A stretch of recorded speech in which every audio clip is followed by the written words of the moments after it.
한 5년쯤 전에 5년인가요? 4년인가요? 부흥에 한번 왔던 것 같아요. 그리고 방문 중에 한번 수요예배 섬겼던 기억도 있는데 다시 부흥 사경에 오라 부르셔서 생각을 이렇게 했습니다.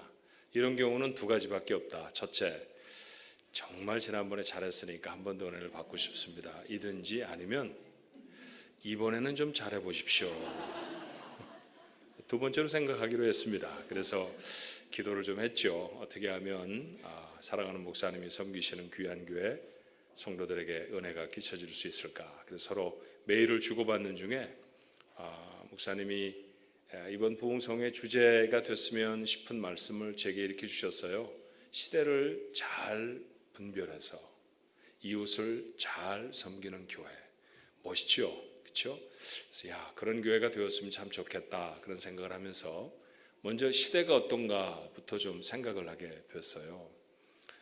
제가 사는 샌프란시스코도 요즘은 좋아서 한국 방송들 잘 나옵니다. 실시간으로 뉴스도 보죠. 그런데 안 보고 싶을 정도로 그렇게 뉴스에 담겨지는 소식들이 참 부끄럽고 마음이 아프더라고요. 제가 감히 좀 표현을 해본다고 하면 어떻게 나라가 어쩌다가 이렇게 외설스럽게 됐나. 정말 15살이 넘지 않은 아이들하고 뉴스를 같이 보면 볼 수 없을 정도의 내용들. 그게 우리가 살아가고 있는 세상이 되어버렸어요. 그 속에 삽니다. 자, 그런 세상이라고 하는 것 여러분 모르시지 않죠? 그런 세상에서 교회가 이웃을 섬겨야 한다는 큰 사명이 있다는 것도 아십니다. 어떻게 섬길까요? 가난한 사람이 배고픈 사람이 교회를 지나다가 교회에 왔어요. 교회에서 따뜻한 밥 한 그릇을 사줍니다. 그렇게 섬길 수 있죠. 우리 주변에 연약하고 어려운 사람들, 고아원을 찾아갈 수도 있고 양로원을 찾아갈 수도 있고요. 가난한 사람들을 우리가 돈을 모아서 우리에게도 소중한 돈이지만 그들과 함께 나누어 쓸 수도 있습니다. 선하고 좋은 일입니다. 이웃을 섬기는 일입니다. 근데 여러분 생각해 보면 이거 교회만 하나요? 이거 절에서도 합니다. 그렇죠? 심지어 나라에서도 합니다. 우리나라가 이제 잘 살게 되어져서 정말 옛날과는 비교도 되지 않을 정도의 복지가 이루어지는 나라잖아요. 어떤 때는 교회가 나라가 운영하고 나라가 지원하는 만큼의 재정적인 능력들을 동원할 수 없을 때도 참 많습니다. 그렇다고 하면 나라도 하고 우리가 알고 있는 신앙이 아닌 그런 신앙 속에 빠져 있는 사람도 하는 일 그거 해라 이런 것 아닐 거예요. 다른 사람들은 못 주는 건데 우리만 줄 수 있는 건 없나 뭐 이런 거 생각해 봤어요. 뭐가 있을까요? 세상 어떤 곳에서도 찾을 수 없는데 우리는 가지고 있는 것. 하나님 그것 주라고 하시는 건 아닐까요? 어떤 거라고 생각하십니까? 어떤 분은 하나님 그렇게 생각을 하시겠지만 좁혀 말하면 거룩이라고 생각이 들었어요. 세상 어떤 것도 거룩하지 않습니다. 그리고 하나님이 우리에게 밥을 나누어 줘라, 너희들의 재물을 나누어 줘라 말씀하실 때 밥만 재물만이 아는 건 분명합니다. 그렇다고 하면 하나님을 믿는 우리 말고도 얼마든지 할 수 있는 일이기 때문이죠. 만약 우리만 할 수 있다고 하면 밥 한 그릇을 나누어 주면서도 그 가운데 담아야 할 건 뭘까요?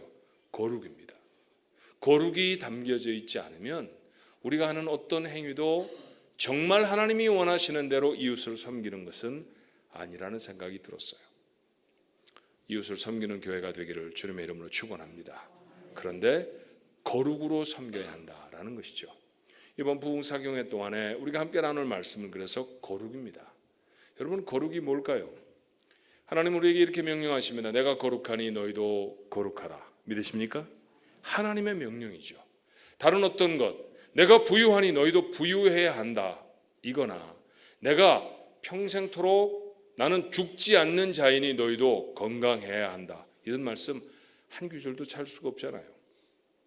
하나님은 구구절절히 명시적으로 우리에게 거룩해라 말씀하시기도 하고요. 사건을 통해 그 가운데 담겨진 의미로 우리에게 다시 도전하시기를 거룩해라 말씀하십니다. 그래서 우리는 거룩해야 합니다. 우리의 직분의 이름들은 어떤 이는 목사이고 어떤 이는 장로이고 어떤 이는 권사일 수 있지만 모두 다에게 허락되는 말, 그 거룩한 우리의 신분의 이름은 성도입니다. 번역하면 뭘까요? 거룩한 무리이잖아요. 권사가 안 돼도 괜찮습니다. 집사가 안 되면 어떻습니까? 심지어 제 타이틀이 목사가 아니라도 괜찮습니다. 그러나 반드시 되어야 할 것이 있다고 하면 뭘까요? 성도여야 합니다. 그래야 하나님 나라 설 것입니다. 그래야 이 땅을 살아가면서 하나님의 뜻을 이루며 살아가는 사람일 거예요. 자, 내가 거룩한 사람이라고 하면 내 삶에 어떤 깨달음들이 있어야 할까요? 이것만 가지고도 한 몇 시간쯤, 한 몇 번쯤 여러분과 함께 말씀을 나누어야 할 터인데 이번에는 저녁 예배가 없다고 들었습니다. 그래서 여러분에게 말씀을 전할 수 있는 횟수가 조금 적은 것 같아요. 그래서 그냥 설교로 말고 여러분이 다 아시는 말씀일 것 같아 답부터 말하면 하나님 앞에 나아가 내가 거룩하다는 것을 깨달은 사람은 그 하나님이 크시다라고 하는 사실을 알아야 합니다. 하나님은 크신 하나님이십니다. 꼭 5분만 그렇게 생각하시고 나머지 분들은 그래? 처음 들어보는 소리인데 그런 표정이세요. 왜? 히스기야가 이스라엘을 다스릴 때에는 아수르라는 큰 강대국이 늘 위협하던 시대였습니다. 오늘날도 찾아왔죠. 그런데 대항할 힘이 없어요. 전쟁에 지는 것은 게임하다 지는 것과는 내용이 다릅니다. 그건 죽느냐 사느냐의 문제예요. 내가 가지고 있던 가장 소중한 것들을 잃어버리느냐 지키느냐의 얘기입니다. 전쟁에 지면 아내를 뺏기고 딸도 끌려갈 것입니다. 이건 견뎌낼 수 있는 재간이 없잖아요. 자, 그런 어려움을 목전에 두고 있는 히스기야에게 하나님 앞에 기도하죠. 그리고 낙담에 지쳐있는 백성 앞에 이렇게 선언합니다. 역대하 32장의 말씀에 이렇게 말하는데요. 7절부터 읽으면 이렇습니다. 너희는 마음을 강하게 하며 담대히 하고 아수르 왕과 그를 따르는 온 무리로 말미암아 두려워하지 말며 놀라지 말라. 우리와 함께 하시는 이가 그와 함께 하는 자보다 크다. 다시 읽어야 아멘을 하실 거예요. 우리와 함께 하시는 이 누굴까요? 하나님입니다. 아수르가 100만 대군을 데려와도 하나님이 더 크시다.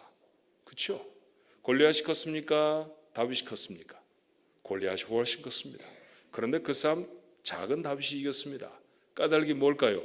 골리앗보다 훨씬 크신 하나님의 손을 잡았기 때문입니다. 근데 여러분 오해하지 말아야 할 것은 내가 풀어야 할 문제 앞에서만 그 문제보다 하나님이 더 크신 것은 아닙니다. 내가 들을 수 있는 수많은 소리들이 있지만 하나님이 나를 소원하셔서 내가 너 필요하다 말씀하시면 네 하고 대답해야 할 때 그때도 하나님은 어떤 목소리보다 큰 목소리의 주인 크신 하나님이셔야 할 줄로 믿습니다. 나의 삶의 모든 전방위에서 정말 이렇게 하나님이 크시다라고 하는 사실을 확인하면서 하시나요? 그랬으면 좋겠는데 여러분이 아멘을 안 해주셔서 너무 감사한데 우리가 그렇게 못 살아요. 예를 들어보면 이런 거죠. 여러분 알라딘이라고 하는 사람을 아시죠? 페르시아의 좀도둑이었습니다. 그가 어느 날 손에 낡은 램프 하나를 얻게 되죠. 그래서 먼지를 닦아내느라 쓱쓱 문질렀더니 피식하고 김이 나오고 그 안에서 정령이 튀어나왔습니다. 이름도 아시나요? 어떻게 아세요? 굉장히 유아스럽게 사시는 겁니까? 아니면 순수하게 사시는 건가요? 예, 우리 지인이라는 이름 압니다. 그거 튀어나와서 느닷없이 주인님 그래요? 필요한 건 모두 말씀하십시오. 다 해드리겠습니다. 그래서 일단 밥상부터 한번 차려보라고 그랬잖아요. 그랬더니 평생 한 번도 먹어보지 못한 진수성찬 단 순간에 그냥 차려서 그 앞에 줍니다. 이게 꿈인가 생신가 싶지 않아요. 그러고 나서 그가 필요한 건 다 줍니다. 날아다니고 싶어. 그러면 양타 한 자를 주었고요. 그리고 내가 갖고 싶은 거 집이 멋있는 집이 있었으면 좋겠어. 궁궐을 얻습니다. 그렇게 궁궐 하나 더 얻어서 왕한테 바치고 왕의 딸 공주를 아내로 삼습니다. 공주의 이름도 아시나요? 이건 잘 모르시나. 제스민이었습니다. 그렇죠? 오해하지 마세요. 만화 영화만 보는 목사는 아닙니다. 애들이 워낙 좋아해서 여러분 보다 보니까 잘 봤죠. 그런데 여러분 그런 모습을 가만히 보다 보면 야 저런 램프 하나 나도 가졌으면 싶지 않아요? 예, 그런 마음이 듭니다. 저런 거 하나 있으면 얼마나 좋을까. 그래서 우리는 아마 엉뚱한 생각을 하게 됐는지 모르죠.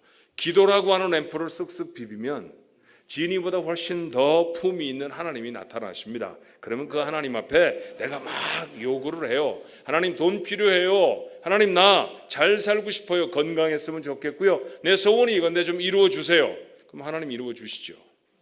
여러분 여기에 착각하지 말아야 할 사실이 있잖아요. 내가 요청하면 나보다 능력 있는 하나님이 다 이루어 주십니다. 근데 내가 자꾸 요청하다 보니까 이게 요청이 아니고 뭐가 됩니까? 이제 명령이 되는 거예요. 그러면 하나님이 크십니까? 명령하는 내가 큽니까? 내가 크지요. 우리 그렇게 신앙생활하고 있는 건 아닐까요? 모든 일이든 다 내 맘대로 되어야 되잖아요. 하나님 아니라 하나님 우한 것이라도 동원해서 내 뜻을 이루었으면 좋겠다 이렇게 생각하면 이건 잘못된 신앙생활이고, 이렇게 살아가는 사람 보러 거룩하다고 얘기 안 합니다. 크신 하나님, 우리의 삶에 어떻게 임하여야 할까요? 내 맘대로 하나님을 부리는 사람들이 되지 않으라고 오늘 성경은 우리의 신앙을 바로잡을 하나의 사건을 기록해 전합니다. 나사로의 이야기죠. 나사로는 두 명의 누이 마르다, 마리아와 함께 예루살렘에서 가까운 베다니라고 하는 곳에서 살던 사람이에요. 이 형제들은 예수님과 굉장히 친밀하게 지냈던 것 같습니다. 예루살렘과 가까웠으니까 주님이 예루살렘에 올라오실 때마다 베다니에 가셨고요. 이 형제들과 함께 교제하신 것처럼 보여져요. 그런데 이 가정에 어려움이 닥쳤습니다. 나사로가 병이 들었다는 것이죠. 목숨을 위험할 만큼 심각한 병이었습니다. 감기 정도였으면 그러지 않았을 거예요. 그런데 죽을지 모른다라고 하는 위기를 느껴 자매들은 바로 예수님에게 기별을 전하죠. 3절의 말씀이 그런데요, 이에 그 누이들이 예수께 사람을 보내어 이르되 주여 보시옵소서, 사랑하시는 자가 병들었나이다. 좀 긴급한 이야기로 조금 더 자극적인 단어들을 사용해서 다시 말하면 이런 겁니다. 주님 빨리 와주십시오. 나사로가 죽어갑니다. 여러분, 누군가가 죽어간다고 하는 소식이 들렸을 때 우리가 갖는 반응이 어떤 것이어야 합니까? 어때야 하나요? 자, 이런 극단적인 예를 한번 들어보십시다. 여러분 중에 연로하신 부모님을 모시고 계신 분이 계신데, 그분 중에 어떤 분이 어머니라고 할까요? 어머니가 병원에 계세요. 오늘도 하나님 제 어머니를 낫게 해주세요 라고 이 자리에서 기도하실 건데, 갑자기 간호사가 내게 예배 중에 문자를 보냈습니다. 위독하시니 빨리 오십시오. 그럼 어떻게 합니까? 미국에서 목사님이 왔는데 설교 다 듣고 가야지요. 아마 몇 분이나 그럴까요? 아마 바로 성경책을 접고 바로 일어나 병원으로 달려가지 않겠습니까? 기회를 놓칠지도 모르잖아요. 그 마지막 순간에 나와 함께 나누어야 하는 이야기들, 그거 못 들을지도 모르잖아요. 그 어머니를 위해 기도할 수 있는 마지막 시간을 놓칠지도 모르지 않습니까? 그러니 달려가야 합니다. 그게 사랑하는 자가 마땅히 해야 할 일입니다. 성경은 여러분 뭐라고 말하나요? 나사로가 주님이 사랑하는 사람이었다고 말해요. 근데 그가 죽을 정도로 병들었다고 하는데, 그 소식을 들었던 주님의 반응은 이랬습니다. 6절의 말씀에 나사로가 병들었다함을 들으시고 그 계신 곳에 이틀을 더 유하시고, 병들었다는 사실을 들으셨으니 얼마나 위급한 상황인지도 모르지 않으셨을 겁니다. 그렇지만 주님은 사랑하는 나사로가 사경을 헤매는데도 서둘러 가지 않으셨어요. 도리어 그곳에서 이틀을 더 지체하십니다. 요한은 이 이틀 동안 주님이 무슨 일을 하셨는지 전혀 기록하지 않습니다. 조금 조심스러운 말이지만 사실 그 이틀 동안 주님께 별로 중요한 할 일이 없으셨던 것처럼 보여요. 그런데도 주님은 굳이 이틀을 기다리셨습니다. 뭘 기다리셨을까요? 나사로가 죽는 것을 기다리셨던 건 아닐까요? 그랬습니다. 주님이 마침내 베다니로 가시기로 한 것은 나사로가 죽었기 때문이었죠. 자, 제 말이 과장이라고요? 아닙니다. 성경은 이렇게 적어요. 요한복음 11장 11절로 13절의 말씀, 오늘 본문의 마지막 부분, 그 다음에 읽지 않았던 한 절의 말씀을 더하면 이렇게 되어 있습니다. 이 말씀을 하신 후에 또 이르시되 우리 친구 나사로가 잠들었도다. 그러나 내가 깨우러 가노라. 제자들이 이르되 주여 잠들었으면 낫겠나이다 하더라. 예수는 그의 죽음을 가리켜 말씀하신 것이나 그들은 잠들어 쉬는 것을 가리켜 말씀하신 줄 생각했다고 합니다. 정말 이해할 수 없는 주님의 행동이잖아요. 주님이 사랑하는 자가 병들었는데 주님 그가 죽기까지 움직이지 않으셨습니다. 어떻게 사랑하는 자가 죽을 때까지 기다리십니까? 이유가 무엇이었을까요? 주님은 그 이유도 이렇게 밝히셨어요. 오늘 본문의 4절의 말씀입니다. 예수께서 들으시고 이르시되 이 병은 죽을 병이 아니라 하나님의 영광을 위함이요 하나님의 아들이 이로 말미암아 영광을 받게 하려 함이라 하시더라. 하나님의 영광 때문에 가지 않으십니다. 하나님의 영광 때문에 나사로는 병들어야 했고요. 하나님의 영광 때문에 나사로는 죽어야 했습니다. 주님의 관심은 얼마나 자신이 능력이 있는지를 나타내는 데 있는 것이 아니었습니다. 주님은 나사로와 그의 누이들을 끔찍이도 사랑하셨지만 나사로가 낫고 누이들의 슬픔을 해결하는 것보다 더 중요한 것이 있었어요. 무엇입니까? 주님의 관심은 이 사건으로 하나님이 영광을 받으시는 것이었습니다. 그러니 이 사건의 중심은, 만약에 성경 속에 이런 소제목을 단다고 하면 나사로의 치유 이런 것이 아니라 하나님의 영광이 되어야 합니다. 이 이야기의 핵심은 하나님의 영광이라는 거죠. 자, 병든 나사로를 살리시는 것만 말하는 걸까요? 아닙니다. 성경 이 말씀을 기록해 2000년이 지난 시간에 우리가 이 말씀을 다시 읽게 하시는 까닭은 주님은 우리의 모든 삶의 목적과 중심이 무엇이어야 한다고요? 하나님의 영광이어야 한다고 가르치십니다. 도대체 어떻게 살라는 얘기일까요?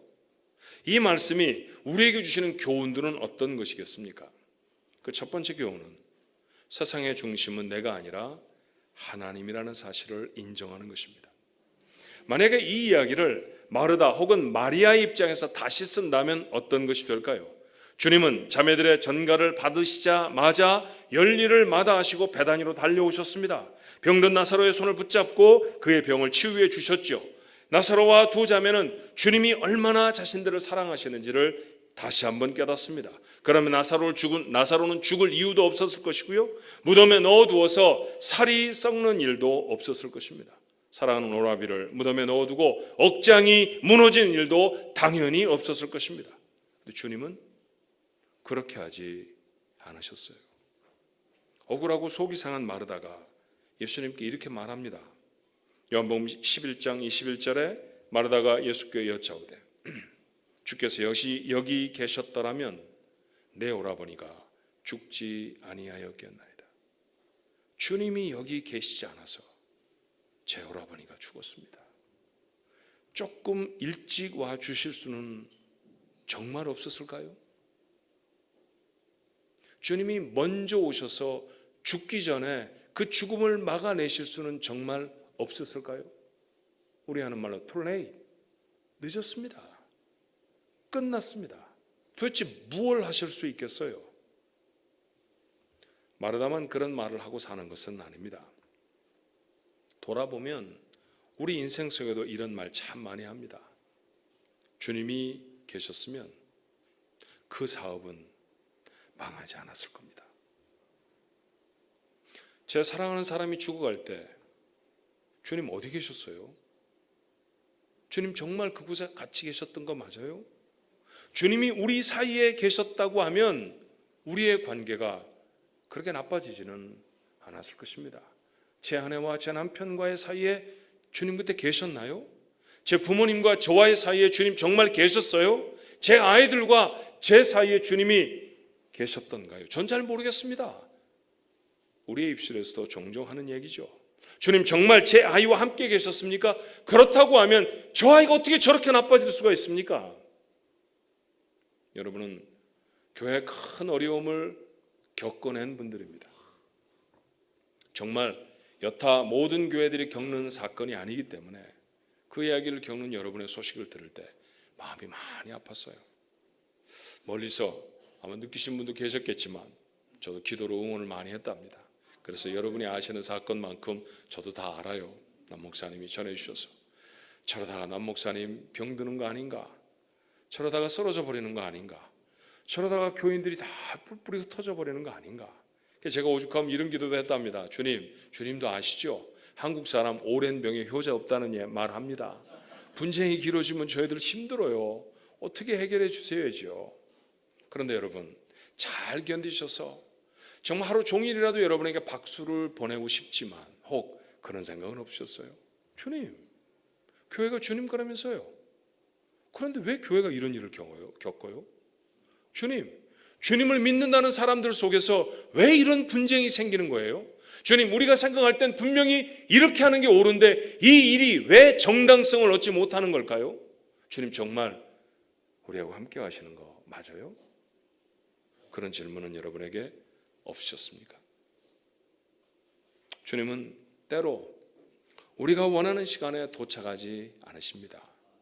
주님은 참 많은 경우에 내가 원하는 대로 일을 이루어 주지도 않으십니다. 주님은 내가 절망의 무덤 앞에 설 때까지 정말 아무것도 아니하시는 것처럼 그렇게 보일 때도 있습니다.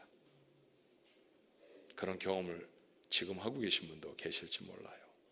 그런 경험을 지나오신 분도 계실지 모릅니다. 답은 찾으셨나요? 자, 속상한 마음을 좀 내려놓고요, 차분히 한번 생각을 해보십시다. 이게 정리가 되지 않으면 하나님께로 더 가까이 나아가기가 참 힘들어요. 하나님이 좋았다 싫었다 자꾸 그래집니다. 옛날에 안 그러셨는데 뭐 이런 이상한 소리도 합니다. 그러니 이 문제는 꼭 해결을 하고 풀어야죠. 그래야 하나님께 더 가까이 가고요, 하나님께 더 가까이 가는 바로 그 사람이 거룩함을 입고요, 그 거룩함을 입은 사람이 비로소 하나님의 쓰임을 받습니다. 그렇다고 하면 시작부터 정리가 좀 되어야 되잖아요. 자, 주님은 우리의 문제가 어떤 것이건 간에 해결하지 못하실 분입니까? 대답 한번 해보십시오. 내가 안고 있는 문제가 크면 주님은 해결 못하십니까? 아닙니다.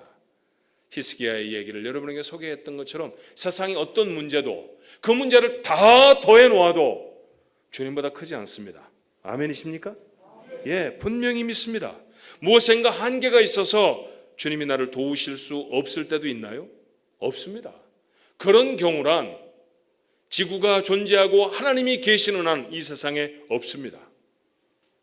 주님은 충분히 병든 나사로에게 오실 수 있었죠.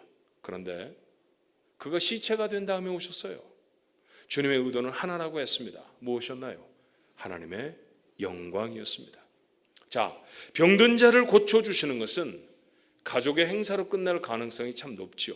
그런데 장례는 좀 다릅니다. 어떤 집에 상이 생겼다고 하면 그 마을 모두가 다 알잖아요. 나사로가 죽었대. 그러니 그 집에 한번 가봐야지. 그리고 그 장례식은 동네 사람 모두가 포함해 다 알게 되는 사건일 것입니다. 만약에 그 자리에서 하나님의 일이 일어난다고 하면 더 많은 사람이 하나님을 경험하게 될 것입니다. 실제로 나사로의 살아나는 사건을 보고 많은 사람들이 믿음을 갖게 되었다고 성경은 이렇게 적지요. 요한복음 12장 11절에 나사로 때문에 많은 유대인이 가서 예수를 믿음이로라. 나사로 때문에, 죽었던 나사로가 살아나는 것을 보고 많은 사람들이 주님을 알게 되었습니다. 그런데 여러분, 믿는 사람의 숫자가 많아졌다는 점보다도 더 중요한 게 있어요. 죽어서 나흘이나 돼 냄새가 났다고 하면 다 썩었다는 얘기 아닙니까? 그러면 이미 모든 일들은 다 종료됐다는 얘기잖아요. 그런데 그곳에서 무덤의 문을 열어놓고 나사로야 나오너라 그렇게 선언하셨더니 배로 시신을 동요 맨 채로 사람이 나옵니다. 이 기괴하고 이 어마어마한 사건을 사람들이 경험했어요. 반응은 어때야 합니까? 여러분이 그곳에 계셨다고 하면 어땠을 것 같아요? 두 손을 높이 들고 할렐루야 하셨을 것입니다. 그렇죠? 할렐루야 아멘. 하나님 영광을 받으시옵소서 아마 그랬을 것입니다. 그런데 모두가 다 그랬을까요? 유대인들은 그러지 않았던 것 같습니다. 자, 성경에 보니 이 사건이 끝난 다음에 몇몇 유대인들은 이렇게 마음을 먹습니다. 요한복음 11장 53절에 그날부터는 그들이 예수를 죽이려고 모의하니라. 죽은 사람을 살려내는 주님을 보고 도저히 안 되겠어, 죽여야 되겠어라고 마음을 먹습니다. 그리고 그들이 마음을 먹은 지 일주일 만에 주님이 십자가에 달리십니다. 여러분, 이게 무엇을 우리에게 말하는 걸까요? 예수님이 이 땅에 오셔서 하셨던 많은 사역이 있습니다. 떡으로 사람들을 먹이시기도 했고요, 병자를 고쳐주시기도 했죠. 그런데 우리는 떡 만드신 분, 병 고쳐주시는 분으로 말하지 않잖아요.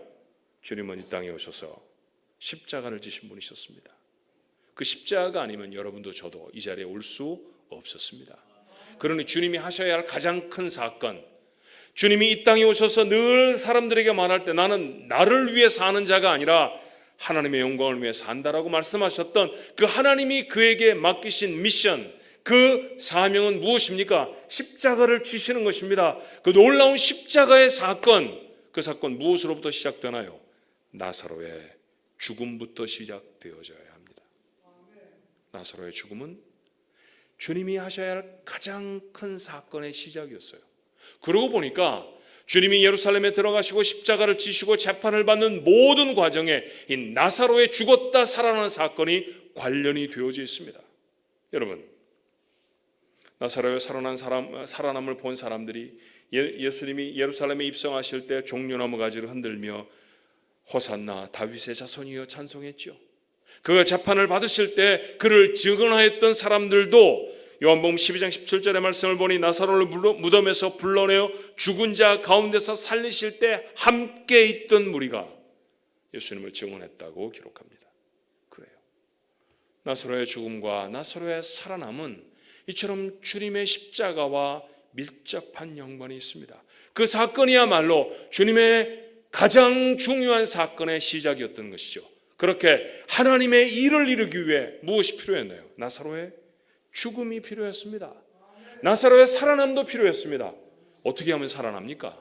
누군가가 살아나려고 하면 반드시 있어야 하는 일이 뭘까요? 모르세요? 죽어야 되죠. 죽어야 살아나죠. 기절했다가 깨어난 사람을 보고 살아났다 그렇게 말 안 하잖아요. 나사로가 살아나려고 하면 반드시 나사로는 무엇을 먼저 해야 합니까? 죽어야 합니다. 나사로가 죽었을 때 얼마나 주변의 사람들이 안타까웠는지 몰라요. 마르다와 마리아는 억장이 무너지는 것 같았을 겁니다. 속상했어요. 눈물이 비오듯 쏟아졌습니다. 그래서 그들의 고통과 슬픔을 보고 주님도 마음에 고통스러우셨다고 했죠. 그래서 주님도 함께 우셨다고 성경이 기록하지 않던가요? 그런데 예수님이 죽으시면 얼마나 많은 사람들이 슬펐겠어요. 얼마 전에 비엔나에 가서 션브룬이라고 하는 궁전에 그림이 많이 걸린 것을 보게 되었습니다. 그런데 그 그림 중에 데포지션이라고 하는 제목이 붙은 그림이 있었어요. 데포지션이라는 말은 내리다라는 말이에요. 원래는 법률 용어인데 법정에서 기소되어졌던 사건을 기소를 취소하고 내려놓는다라고 말할 때 보통 영미권의 재판소에서는 데포지션 그렇게 말을 해요. 그런데 우리말로 그 그림의 이름을 꼭 굳이 번역한다고 하면 십자가에서 주님을 내림 뭐 그런 걸 거예요. 십자가에 달리신 주님을 내려놓습니다. 사람들이 올라가서 주님을 떼어내고 밑에는 슬픔에 젖은 사람들이 있어요. 그런데 그 굉장히 큰 한 벽을 다 메운 그 후기 르네상스 이 화가의 작품을 가만히 보노라니 제게 놀라운 깨달음이 하나 생겼습니다. 거기 등장하는 수십 명의 사람들이 전부 다 살색을 가지고 있더라고요. 피부톤이라는 게 있잖아요. 그렇죠? 그런데 딱 두 사람만 죽은 사람처럼 그려져 있습니다. 낫빛으로, 납이라는 그 색깔 아시죠? 사람의 살색과는 다른 그 살 속에 흐르는 혈액이 다 사라져버리고 난 다음에 나타나는 그런 무채색, 그런 피부로 그려진 두 사람이 있었습니다. 한 사람은 당연히 누굴까요? 주님이시죠. 돌아가셨으니까. 죽어버린 주님이 보통 사람들, 그를 끌어내리는 사람들의 피부의 색깔과는 다른 색깔을 가지고 계시더라고요. 또 한 사람이 있었습니다. 땅바닥에 주저앉은 마리아였어요. 그 그림을 보면서 이런 생각을 했습니다. 아들의 죽음을 목격한 어머니는 이미 죽은 사람이다. 그렇죠? 죽은 사람처럼 피부를 칠했더라고요. 제게는 얼마나 큰 깨달음이고 감동이었는지 모릅니다. 맞아, 그랬을 거야. 아들이 죽어가는 모습을 그 십자가 밑에서 다 목격했던 마리아가 죽는 것처럼 괴롭지 않았을까요? 주님이 돌아가셨을 때 얼마나 많은 사람들이 그렇게 절망했습니까? 제자들이 절망했고 예수님의 가족들이 절망했고 그를 따르던 모든 여인들이 절망해버렸습니다.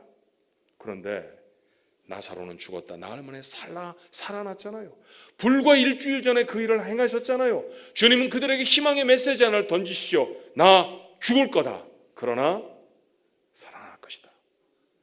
너무나 슬퍼서 그 당시에는 아무도 기억하지 못했던 사건이었지만 그런데 주님은 희망의 메시지를 그들에게 이미 전하셨습니다. 누구를 통해서요? 나사로를 통해서. 나사로를 통해 주님이 이루시려는 일들이 무엇입니까? 하나님의 사건이었습니다. 한 개인이 병들었다가 나아지는 것보다 중요한 것 무엇인가요? 하나님의 크고 놀라운 역사를 이루어내는 것이죠. 주님은 이것을 뭐라고 표현하십니까? 하나님의 영광을 이루는 것이라 가르치십니다. 그래서 주님은 아프셔도, 마음이 아프셔도 나사로가 죽기까지 기다리셨습니다. 마르다도 마리아도 그 당시에는 다 몰랐어도 하나님의 놀라운 계획이 이루어져야 되기 때문에 그 슬픔의 계곡을 지나가야만 했던 것이죠. 우리에게도 아직 모르는 하나님의 계획이 있습니다. 우리는 우리가 당하는 고난 혹은 축복의 이유를 다 모릅니다. 여러분 왜 그렇게 잘 사는지 여러분 아십니까? 아세요? 열심히 노력했으니까 사신다고요? 여러분보다 20배쯤 열심히 노력하는 사람들이 하루에 1불 갖고 삽니다. 여러분 그 사람들과 여러분이 뭐가 달라요? 선교를 하며 만나는 인도의 이 광산에 가서 이 광물질을 캐내는 아이들, 그 아이들의 평균 나이는 10살입니다. 12시간을 일하고 하루에 받는 임금이 75센트예요. 뭐가 다릅니까 여러분하고? 여러분이 누리고 사는 건 왜 누리고 사는 것일까요? 저는 미국에서 가장 집값이 비싼 동네에 삽니다. 아무도 안 놀래시네요. 그러니 미국에서 가장 부유한 사람들이 모여 사는 곳이죠. 그렇죠? 구글, 애플, 페이스북 다 우리 동네에 있습니다. 미국을 움직이는 대단한 기업들이 저희 샌프란시스코 아니면 조금 더 내려가 있는 샌호제에 다 있습니다. 미국에서 가장 부유한 곳에 제가 살아요. 제가 종종 우리 성도들에게 도전합니다. 당신들은 왜 이런 곳에서 전 세계 0.1%에 해당되는 사람으로 삶을 누리며 삽니까? 이유를 압니까? 답이 없어요. 잘 모릅니다. 그저 우리가 뭉뚱그려 이렇게 말해요. 하나님의 은혜죠. 맞아요. 하나님의 은혜는 은혜인데 구체적으로 무엇을 위한 왜 그 은혜가 필요한지 우리가 다 모르며 지나갈 때가 많습니다. 똑같은 논리로 우리가 때때로 고통을 당할 때 우리 그 고통의 이유 잘 모릅니다. 내가 가졌던 것들을 왜 잃어버리는지, 내가 소중히 여겼던 사람들을 왜 잃어버리게 되는지, 내가 가졌던 그 어마어마한 꿈도 아닌데 그 작은 꿈이 왜 그렇게 무참히 사라져 버려야 했는지 우리 잘 몰라요. 다 답할 수 없지만 오늘 이 시간 이후에 우리가 확신하는 하나가 있습니다. 그 사건들 뒤에 뭐가 있을까요? 하나님의 크신 계획이 있는 줄로 믿습니다. 하나님의 영광을 위해 나를 사용하시려는 하나님의 계획이 있습니다. 그 하나님이 나를 사랑하시기 때문에 나는 죽어도 망하지 않을 겁니다. 여러분 죽는 게 망하는 겁니까? 아니에요. 예수님도 죽으셨는데 안 망했잖아요. 그렇죠? 죽어서 하나님의 영광을 나타내고 하나님의 일을 이룰 수 있으면 그건 망하는 게 아니라 흥한 겁니다. 살아있으면서도 하나님의 영광을 도무지 알지 못하고 제멋대로 살면 코로 숨을 쉬는 죽은 자입니다. 망한 자입니다. 여러분 성경이 우리에게 말하는 메시지가 명료해져야 할 줄로 믿습니다. 내가 원하는 것을 이루는 것보다 그래서 내 삶을 통해 하나님의 뜻이 이루어지는 게 더 중요합니다. 기억하십시오. 나사로의 사건을 통해 주님은 우리에게 첫 번째 뭐라고 메시지를 전하시나요? 세상의 중심은 네가 아니라 나다. 세상의 중심은 사람이 아니라 하나님이십니다. 그런데 이 말을 하고 나면요, 이게 정말 맞는 얘기야? 하나님만 세상의 중심이어야 돼? 이런 억울한 마음이 조금 들기도 하죠. 그런데 여러분, 세상의 중심이 하나님이시라는 사실은 지극히 정당한 것이에요. 바울은 인생의 목적을 이렇게 교훈합니다. 고린도전서 10장 31절에 그런즉 너희가 먹든지 마시든지 무엇을 하든지 다 뭘 위해 하라고요? 하나님의 영광을 위해 하라. 여러분 오늘 아침을 드시고 오셨나요? 아침을 걸으셨다고 하면 점심은 드실 거죠? 왜 잡수십니까? 진짜요? 저녁까지 가려면 배고프니까 먹는 거 아니에요? 아니 그런 척 하지 말고요. 여기 다 아는 사람들이잖아요. 모르는 사람이래 우리가 폼을 잡고 뭐 그런 척하고 그러는데 여러분하고 저하고도 몇 번 만났잖아요. 그러니까 우리 괜히 가면 쓰고 그런 거 하지 맙시다. 솔직히 말해 보십시다. 여러분이 먹을 때, 여러분이 마실 때, 여러분이 누릴 때, 여러분이 소유할 때 얼마나 하나님의 영광이 기억되던가요? 거의입니다. 거의. 그러면 여러분 내가 하나님의 부르신 부르심의 거룩한 사람으로 섰는데 하나님이 주시는 놀라운 축복들을 누리고 사는데 실제는 하나님의 사람처럼 안 사는 거 아니에요? 바울이 오늘 말하는 것처럼 우리는 먹는데 마시는데 하나님의 영광이라는 것 별로 생각하지 않고 살아왔습니다. 자, 이런 거 막 강요하고 강조하면 기분이 좀 나빠요. 다음번에는 다시 오라고 안 그랬으면 좋겠다, 그런 생각이 드시는 분도 계실지 몰라요. 괜찮아요. 뭐 그러든 말든 하나님의 영광만 나타나면 되니까 저도 시키는 말씀만 전하면 됩니다. 왜 기분이 나쁠까요? 그럼 난 뭐야? 라고 하는 불만이 머리를 들기 때문입니다. 그래서 어떤 사람들은 이렇게 자기 중심적인 하나님 받아들일 수 없다고 말하고 신앙을 떠나죠. 젊은이들 중에 좋아하는 사람, 브래드 피트라는 사람 아십니까? 유명한 배우잖아요, 그죠? 잘생겼고, 분명한 거는 저보다는 잘생겼습니다. 남 목사님보다는 글쎄 잘 모르지만, 그 잘생긴 친구가 신앙을 떠나며 했던 말이 뭐냐 하면, 야, 하나님은 자기만 위해 살라고 하잖아. 나는 그런 하나님 싫어. 예, 오프라 윈프리도 그곳에 같이 동조해서 신앙을 떠났죠. 할리우드 배우 아니겠습니까? 우리가 알고 있는 사람이 그런 사람인데, 이 말씀을 읽으며 불편한 사람은 참 세상에 많습니다. 그래요. 우리 그거 압니다. 말끝마다 나 이거 달고 다니는 사람, 여러분 좋아요, 싫어요? 싫죠. 가령 이런 사람 말입니다.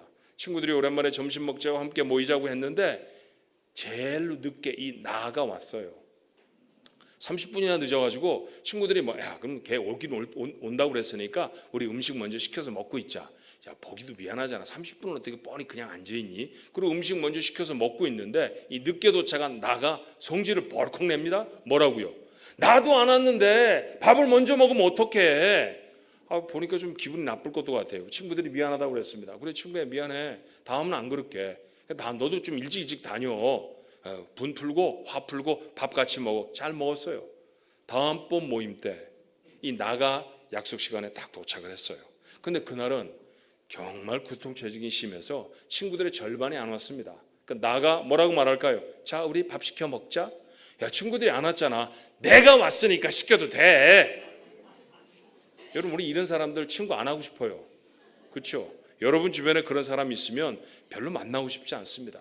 맨날 저만 챙기는 사람이 뭘 그렇게 사랑을 받겠어요? 그런데 하나님은 왜 먹고 마시는 것도 당신만 위해서 하라고 말하십니까? 왜 이웃을 사랑하라고 가르치시는 분이 당신만 사랑하라고 구구절절히 가르치고 명령하실까요? 왜 그러실까요? 이유는 아십니까? 남을 생각해라. 남이 달라고 하면 주어라. 남이 받고자 하는 대로 너희가 해주는 거, 그게 율법이다. 이런 얘기 가르치시고 나서 하나님은 나만 말해라. 내 영광을 위해 살아라. 그저 나를 중심으로 살아야 돼. 니들 뜻대로 말고 내 뜻대로 살아. 왜 하나님 이렇게 말씀하실까요? 자, 이런 얘기 좀 해보십시다. 우리가 살아가는 은하계의 중심은 태양입니다. 이 은하는 참고로 말씀드리면 남 목사님의 사모님의 이름이 아닙니다. 네. 예. 우주를 말하는 거죠. 우리 태양, 지구, 이런 거 있는 이 은하계의 중심은 태양이죠. 여러분 아시죠? 우리가 아무리 아침에 일어나서 오늘 또 해가 떴네 이래도 해가 뜬 게 아니라는 거 아시죠? 예, 지구가 돌았어요. 그래서 굉장히 과학적으로 얘기한다고, 여보 오늘은 지구가 돌았어 이러면 남편이 그 아내를 데리고 와서, 목사님 아내가 돌았나 봐요. 기도해 주세요. 예, 그럴 것 같으니까 우리가 얘기만 그렇게 안 하고 해가 떴다 이러지, 해가 뜨는 게 아니잖아요, 그죠?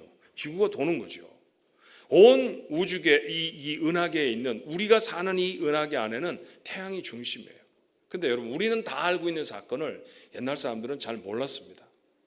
코페르니쿠스라고 하는 사람이 나타나서 지구가 중심이 아니라 태양이 중심입니다 라고 말하기 전까지는요, 모두가 다 우리가 살고 있는 지구가 중심인 줄 알았어요. 또 그래야 되잖아요. 왜? 내가 사는데, 내가 이곳에 사는데 내가 사는 곳이 중심이어야지. 그러니까 태양이 중심이라고 말하는 사람들을 감옥에 가두기도 하고 심지어 죽이기도 했어요. 자, 그럼 그런 사람들 얘기처럼 태양이 중심이 아니고 지구가 중심이라고 하십시다.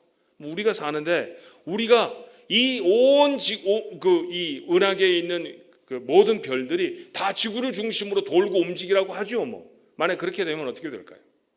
태양은 지구보다 33만 배나 무겁습니다. 무거운 게 잡아당기는 힘이 세거든요, 원래. 자, 컵을 들고 있다가 놓으면 이게 떨어집니까? 땅에 튀어 올라옵니까? 모르시는구나. 꼭 이걸 떨어뜨려 깨라는 얘기예요. 이게 안 깨지는 게 있으면 또 떨어뜨려 볼 텐데, 이거 놓으면 떨어집니다. 왜요? 지구가 이거보다 무겁거든요. 제가 들고 있는 컵보다 지구가 무거우니까 컵을 잡아당기는 거예요. 뭐 이런 거를 옛날에 어떤 사람이 만유인력의 법칙 뭐 이렇게 말했다는 것도 우리가 알잖아요. 그래요. 그렇게 태양이 우리보다 무겁기 때문에 지구를 넉넉하게 당기고 있습니다. 그런데 만약에 태양, 너 앞으로 날 중심으로 돌아. 내가 너 잡아당길 거야. 지구가 선언하면 그래. 태양이 그렇게 우리를 돈다고 하십시다. 그러면 어떻게 될까? 우리는 다 우주로 날아가 버립니다. 도무지 평안하게 살 수가 없죠. 절반쯤은 뭔 말인지 모르겠다 이런 말씀 생각이 그런 표정을. 자, 그럼 이런 얘기를 해보십시다. 어떤 집에 3살짜리, 5살짜리, 7살짜리 애가 있습니다. 근데 얘네들이 불만이 가득해요. 왜? 온 집이 다 아버지하고 엄마 뜻대로만 돌아가거든요. 지들이 하고 싶은 건 다 못하게 하고 먹고 싶은 건 먹지 말라고 그러고 먹지 않아야 할 것 같이 보이는 당근 이런 건 맨날 먹으라고 하고 그래서 막 입이 대빨이나 빠져 있어요. 그래서 기분이 많이 나쁩니다. 부모가 보니까 아이들이 불편한 것 같아요. 야, 너희들 왜 그래? 우리 집은 아빠 엄마가 하자는 대로만 다 하잖아. 우리는 뭐야? 그래? 참 미안하게 됐다. 그럼 니네 뜻대로 해봐. 그동안에 내가 잘못 살았구나. 그러니까 이제부터는 너희들 중심으로 우리가 살아보자. 니들이 알아서 다 살아. 그러면 어떻게 될까요? 걔네들 그날 저녁 못 먹습니다. 그렇잖아요. 당연한 거잖아요. 엉망진창 뒤죽박죽이 돼 그들은 아마 한 끼의 식사도 해결할 수 없게 될 것입니다. 하나님은 선과 생명의 근원이시죠. 이 하나님이 다른 것에 중심을 내어주시면 우리는 더 이상 생명을 얻을 길이 없어요. 평안을 잃어버리게 됩니다. 우리가 행복하고 우리가 평안하고 우리가 안전하려고 하면 어떻게 될까요? 하나님이 중심이어야 합니다. 그 안에서 우리는 평안한 거예요. 그 안에서 우리는 생명을 얻는 거예요. 그래서 하나님은 우리가 평안하도록 우리가 행복하도록 우리가 안전하도록 뭐라고 말씀하십니까? 내가 중심이라는 거 잊지 마라. 그렇게 살아야 너희가 행복하다. 맞아요. 우리를 위한 하나님의 방법이었습니다. 우리를 사랑하시는 하나님이 우리에게 말씀하십니다. 평안하길 원하느냐? 이 세상을 살아가며 정말 복되게 살기를 원하느냐? 그러면 내가 중심이라는 사실을 잊지 말아라. 내 영광을 위해 살아. 그래야 내가 평안할 것이다. 이건 정당한 일입니다. 하나님이 이기적이시라서가 아니에요. 하나님이 우리 같은 것들에게 대단히 영광을 받으시면 그게 굉장히 기뻐지시기 때문이 아닙니다. 하나님의 영광을 위해 살아야 우리가 평안합니다. 하나님이 중심이 된 인생을 살아야 우리의 삶에 하나님이 주시는 복이 있습니다. 그런데 우리는 그렇게 못 살잖아요. 우리가 이 말씀을 통해 마지막으로 우리의 마음에 담아야 할 교훈은요, 우리의 본성은 하나님 중심이 아니라 늘 나 중심이라는 거예요. 여러분, 사진을 종종 찍잖아요. 사진을 찍고 나면 잘 찍힌 사진도 있고 잘 못 찍힌 사진도 있습니다. 그럼 잘 나온 사진과 잘 찍히지 않은 사진의 그 구분이 뭡니까? 구도가 잘 맞고 뭐 조명이 잘 들어가고 그다음에 핀트가 잘 맞아서 이렇게 좀 뿌옇게 나오지 않고 이런 사진이 잘 나온 거고, 그런 게 다 잘 맞으면 잘 맞지 않으면 잘못 나온 사진이고 그렇습니까? 전혀 그렇게 생각하지 않습니다. 내가 잘 나온 사진이 잘 나온 사진이에요. 그렇잖아요. 여러분, 내일 모레 이제 음악회 하면 단체 사진 찍지요. 단체 사진 교회도 벽에다 걸어놓고 찾아갈 사람 찾아가십시오 이렇게 이제 설명하면 여러분 사진 보면서 누구 찾습니까? 이거 우리 목사님 계시네. 천만의 말씀입니다. 전부 다 누구 찾을까요? 자기만 찾습니다. 그리고 자기 얼굴이 목사님한테 반쯤 가려서 반밖에 안 나오면 그 사람 돈 주고 그 사진 찾아요, 안 찾아요? 절대 안 찾습니다. 그건 사진이 잘못 나온 거예요. 어디 사진을 이따구로 찍어. 그죠? 하여튼 뭐 동생이 눈을 감고 아버지는 가발이 흘러내려도 저만 날씬하게 나오면 최고로 잘 나온 사진에 크게 만들어서 가족 사진으로 다 붙여놓습니다. 이게 도대체 뭐예요, 이게? 우리가 중심이에요. 내가 원하는 대로 흘러가는, 내가 중심이 된 삶을 살면 행복하다고 생각합니다. 그래서 하나님께 이렇게 부탁하죠. 하나님, 아무개가 제가 원하는 대로 행동하게 해주세요. 이 자리에 앉아있는 대부분의 아내들이 그렇게 생각하지 않습니까? 하나님, 저 인간이 내가 원하는 대로 좀 살게 해주세요. 그리고 이 가운데 앉아있는 참으로 점잖으신 남자분들, 이루어질 수 없는 소망인 줄 알면서도 하나님, 내 아내는 언제쯤 내 말을 듣고 살까요? 주님이 오시기 전까지 어려울지 모릅니다. 하나님, 아까 저를 깜짝 놀래가고 제 앞으로 탁 뛰어든 차 보셨죠? 도대체 경찰은 어디 있습니까? 저 경찰한테 딱 잡히게 해주세요. 근데 오늘 교회 오다가 좀 늦었어요. 그러니 빨리 와야 되니까 뭐 남의 차 앞에도 끼어들어야 되고 막 이렇습니다. 그럴 때는 어떻게 기도를 할까요? 하나님, 오늘 주일 아닙니까? 경찰들도 다 쉬게 해 주십시오. 경찰도 언제 나타나야 하나요? 내가 원할 때만 나타나야 합니다. 내가 원하지 않을 때 나타나면 안 됩니다. 세상의 중심이 자기를 중심으로 돌아가기를 바라는 거죠. 우리가 하는 싸움의 대부분은 이 이유 때문이에요. 그렇잖아요. 가정에서 왜 다투시나요? 여러분만 안 듣는다고 다투잖아요. 그렇죠? 여러분이 사역을 하면서 교회에서 함께 어떤 일들을 하다가 마음이 상하는 이유가 뭡니까? 내 뜻대로 안 되면 마음이 상하는 거죠. 내가 중심이 돼야 되는데 왜 내가 하자는 고사리는 안 하고 콩나물을 볶냐 이거야. 맨날 그게 불편한 거 아니에요. 도대체 고사리를 먹은들 어떠며 콩나물을 먹은들 어떻습니까? 우리 교회 부엌에서 한번 전쟁이 나갖고 가보니까 파 끝에 뿌리를 요만큼을 잘라야 되느냐 요만큼을 잘라야 되느냐 가지고 아주 심각한 토론이 벌어졌더라고요. 제가 선언을 했어요. 앞으로 다시는 파를 넣는 음식을 하지 마라. 난 이런 음식을 먹고 싶지 않다. 제가 그랬죠. 그 다음부터는 분쟁이 없어졌다고요? 천만의 말씀입니다. 저 모르게 싸웁니다. 여러분, 왜 우리는 이렇게 살아가는 걸까요? 우리가 안고 살아가는 삶의 모든 문제와 다툼들의 근간이 뭐냐 하면 내가 중심인 것 때문에 그래요. 나를 중심으로 살아라 그거예요. 내가 원하는 대로 다른 사람 다 따라보라는 거예요. 근데 우리가 확인해 봤잖아요. 세상은 나를 중심으로 돌아갈 수 없어요. 하나님이 중심이 되셔야 합니다.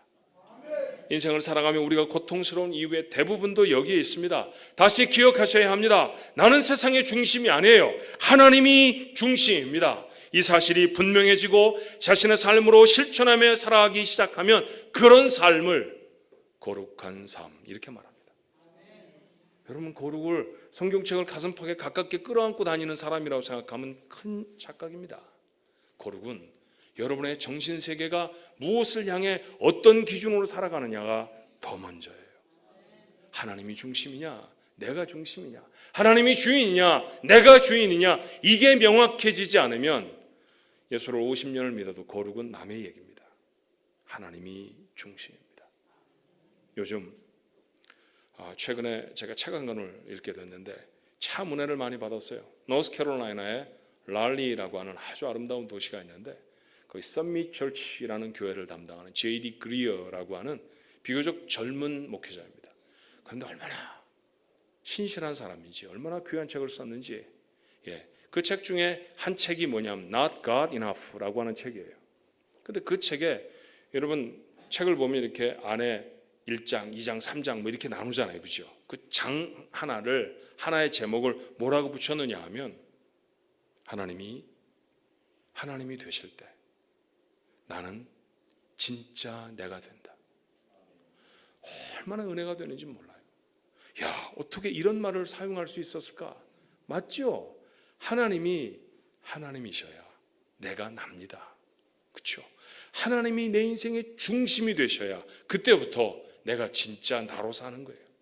헛개비로 사는 게 아니라 하나님이 원하시는 삶이 내 삶에 이루어지려고 하면 어떻게 살아야 합니까? 하나님이 중심이 돼야 돼요.